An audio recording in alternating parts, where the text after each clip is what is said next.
Tulia, Texas is the kind of town where the dust rises under your feet with every step, and they roll up the sidewalks just after dark. It's a place that's quiet and empty, and the folks who live here, black and white, all know one another, most of them by name. It's not the sort of place you'd expect to find a big drug problem, let alone a major drug ring.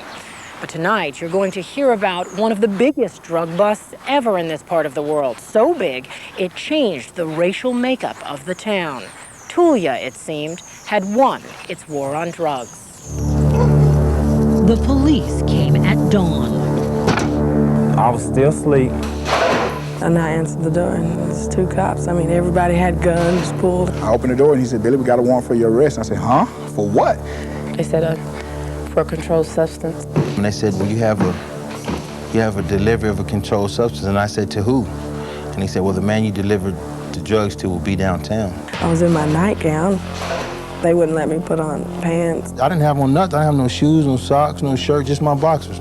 And I asked to put my clothes on. They said, "Where you going? You don't need no clothes." They were going to jail. Joe Henderson describes the humiliation.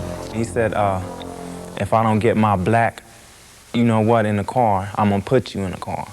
I said, "Don't do this in front of my kids." They were really shook up. They were just crying. And first thing out of the chief of police's mouth is that he said that we can do what we want to do. Tulia's tiny African-American community of just 250 was devastated. Eventually, 46 people were arrested, all but 5 of them black. 30% of the adult black population indicted for selling drugs, mostly powdered cocaine, to an undercover police officer. We spoke with 5 of the Tulia defendants. Yule Bryant was one of the first to go to jail. When I got there, there was another guy in the cell, Vincent. Then Joe came in and Billy came in, and that morning they took the whole black community to jail. The residents of Tulia, a predominantly white town, awoke that morning to these images on local television. Images of their black neighbors being hauled off to jail by the local sheriff, Larry Stewart. I think this makes it very obvious that we have a problem. I can tell you that we didn't get everybody. But no drugs, money, or weapons were found in any of the houses. And what's more, there were identifications that did not match the suspects and seemingly powerful alibis. Like forklift operator Billy Wafer, the husband and father of 2 was indicted for allegedly selling powdered cocaine at a local cattle auction. But he says he wasn't even there. I had time cards showing that I was at work. And Wafer says he had witnesses to back him up. Some of these cases are obviously completely phony. Yule Bryant's case, for example, dismissed by the state after he was in jail for 7 months. American Civil Liberties Union attorney Jeff Blackburn represents Bryant in a multi-million-dollar civil rights lawsuit against Swisher County. Bryant's police report describes him as a tall black male with bushy-type hair. But that police report is wrong.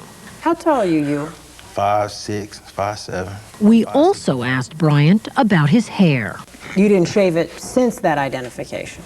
No, it was shaved before that identification. It's been shaved like that for about 6 years. So who was filing all these police reports? This man, Tom Coleman, an undercover agent hired by Sheriff Stewart to sniff out drugs in Swisher County.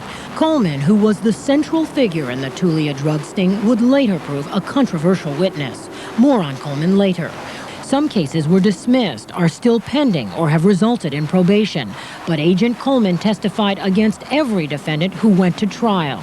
So far, 23 of the 46 Tulia defendants have been sent to prison. 57-year-old Joe Moore Sr., who had 2 prior felonies on his record, was convicted of selling just 1/8 of an ounce of powdered cocaine. His sentence, 90 years. But even those with no prior drug convictions got staggering sentences. Freddie Brookins, 20 years. And Kizzy White, no prior drug convictions, 62 years. In every one of these cases, what the state is doing is saying to a jury, for example, take our word for it, take Coleman's word for it, they should be sentenced to prison. That's it. 132 jurors in the Tulia cases voted to convict based largely on Coleman's testimony and the powdered cocaine he produced in court. Cocaine, he said, came from the defendants. We spoke with 5 of the jurors from 2 of the Tulia trials. You don't think any of these 46 or so people are innocent? Nope. It'd be real nice if they were. It'd be really easy to get on the other side of it. No.